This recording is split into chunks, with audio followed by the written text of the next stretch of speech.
Qur'an-ı Kərimdə Maun surəsi vardı, bilirsiniz. O surədə bu ayələr keçir. Allah buyurur ki, vay olsun namaz qılanlara. Amma hansı namaz qılanlara? Ardı var ha. O kəslər ki, namazlarından qəflətdədirlər. Sonra bir dənə də xüsusiyyət deyir. Onlar maunu qadağ edərlər. Maun nədir? Maun ev əşyalarındır ki, qonşunun birdən ehtiyacı olur, gəlir səndən istəyir, sən də o ev əşyasını vermirsən qonşuya. Məsələn, gəlir deyir ki, bizim evdə qonaqlar gəlib, biraz mənə qab-qacaq lazım, vermirsən. Stol lazımdır, vermirsən. Gəlir sənə deyir ki, məsələn, nə bilim, mişar lazımdır mənə, sən də vermirsən. Maun bunlardır. Qur'an-ı Kərim o namaz qılanlara deyir ki, vay olsun namazda qəflətdədirlər və yəmnəunəl maun. Və insanların ehtiyacı olacaq şeyləri onlardan əsirgəyirlər, vermirlər onlara. Həzrət Rasulullah sallallahu aleyhi və səlləm buyurur ki, bir hədisdə hər kəs həmin o maun, o yəni məişət ləvazimatları, ehtiyac duyulan şeyləri öz qonşusundan əsirgəyərsə, qonşunun da ona ehtiyacı olarsa, qiyamətin günündə Allah öz lütfünü həmin insandan əsirgəyəcəkdir. Allah onu lütf etməyəcək. Ona lütf etməyəcək və onu özünə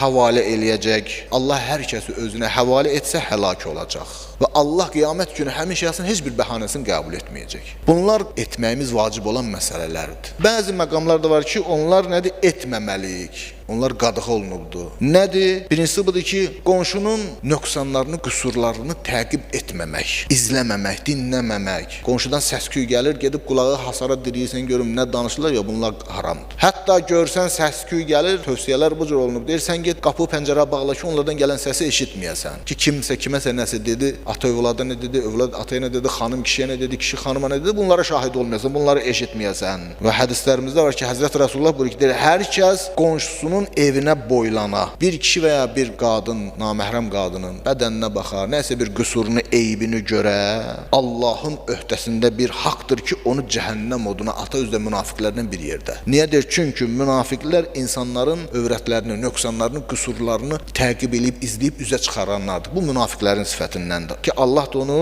münafiqlərlə deyir, qiyamətin günündə cəhənnəmə atar. Bu ilə bitir, yox bitmir. Deyir, o adam bu dünyadan çıxmaz ta ki Allah Taala onu insanların arasında biabır etməyincə, abrını aradan aparmayınca. Abrı aradan getməmiş, o bu dünyadan köçüb getməyəcəkdir. Qonşunun şəxsi işlərinə qarışmaq olmaz. Şəxsi məsələlərinə gərək qarışmayasan, sual verməyəsən və başqalarının qonşu barədə dediklərini də təsdiqləməyəsən. Ta ki onu qonşunun özündən eşitməyincə. Çətinliklərdə onun yanında dayanmalısan, bayaq dediyimiz kimi. Allahın qonşuya bəxş etdiyi hansısa bir nemət varsa, o nemətə görə qonşuya həsəd aparmamalısan. Günahlarını bağışlamalısan. Necə ki İmam Zeynalabdin əleyhissalam bayaq dediyimiz Risalətül Hüquqda deyir ki, xəta edibsə xətasını, səhvini bağışla, günahını əfv eləginən, həlimliyini ondan əsirgəməginən.